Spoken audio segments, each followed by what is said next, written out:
Chokers again field, এটাই গত রাত্রের যে স্টোরিটা লেখা হলো Eden গার্ডেন্সে।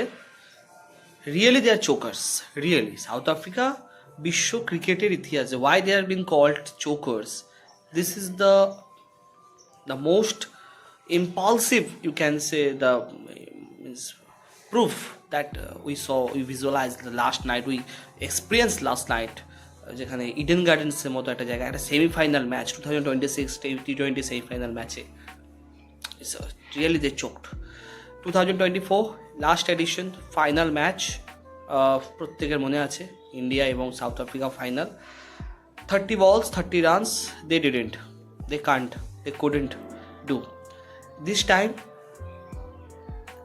unbeaten came to semi-final and been squashed by the New Zealand. আমি বাপি, আজকে আমার নতুন ইউটিউব চ্যানেল ব্লগ উইথ বাপিতে নিয়ে এসেছি একটা নতুন ভিডিও। খেলার ভিডিওটা একদমই বিশ্বকাপ নিয়ে, যেখানে আমরা গত রাত্রে যে সেমিফাইনাল 1 হয়ে গেল সেটা নিয়ে আমরা একটু কাটাছেড়া করব।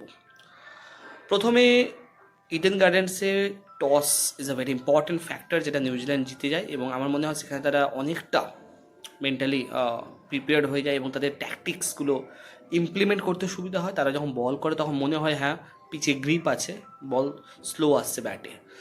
তারপরে তাদের স্পিনারদের যথাযথ ব্যবহার করা হয়। সেখানে মিচেল স্যান্টনার একটা দারুণ একটা ক্যাপ্টেন্সি করে যান, যাতে 80 for 5 at the end of the 10 overs of South Africa scores যেখানে দাঁড়ায়, সেখানে মনে হয় ম্যাচটা এখানে শেষ। বাট শেষের দিকে কিন্তু ওদের কিছু ব্যাটসম্যান স্টার্ভস, ইয়ানসন, যারা অলরাউন্ডার, তাদের দৌলতে রানটা 170 নাগাদ যায়।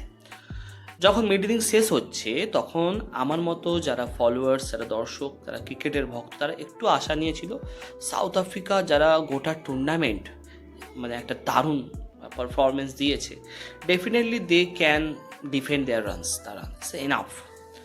বাট কে ভেবেছিল একটা ঝড় বয়ে যাবে ইডেন গার্ডেন্সের উপর দিয়ে, একটা এলেন নামে একটা ঝড়, একটা নর্থ নিউজিল্যান্ডের একটা storm that will blow from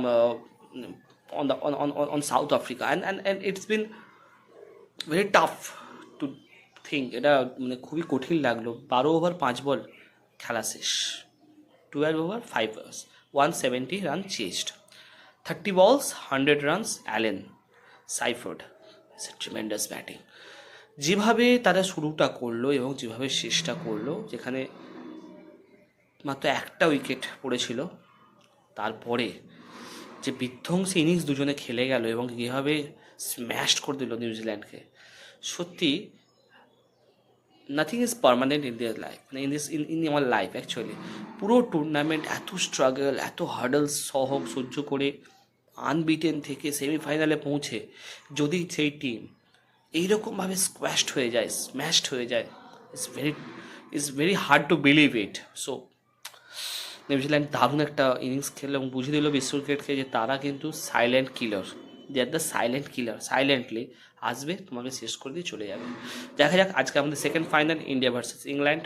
prediction ইন্ডিয়ার দিকেই বেশি, but we know the 2022 result, যেখানে 10 উইকেটে ইংল্যান্ড হারিয়েছিল, and it's been brutal. 2024 England সেমিফাইনালে ইন্ডিয়া কিন্তু হারিয়েছে তাদেরকে। আবার আজকে ম্যাচটা চলছে, ইন্ডিয়া যদি ফাইনালে যায় সেই ফাইনালটা কিন্তু দুর্ধর্ষ হবে, সেই ফাইনালটা কিন্তু আহমেদাবাদে দুর্ধর্ষ হবে। এই কারণে বলছি, কারণ ইন্ডিয়া কিন্তু সাউথ আফ্রিকার যে ম্যাচটা হেরেছিল তাই তাদের মোরালিটি ডাউন ছিল, কিন্তু নিউজিল্যান্ডে সব ফার্স্ট টাইম খেলছে, আর ইন্ডিয়া কিন্তু চোকার্স নয়। সো দে উইল ফাইট, জেতা হারা একটা আলাদা ব্যাপার, but what ever will happen, we hope that it will be a very means attractive to see, and it will be very much hypocinous, I think so that is all about this video. ফিরে আসছি কালকে খবর নিয়ে কি হলো আজকের সেমিফাইনালে। দেখতে থাকো আমার এই ভিডিও, ততক্ষণের জন্য গুড বাই।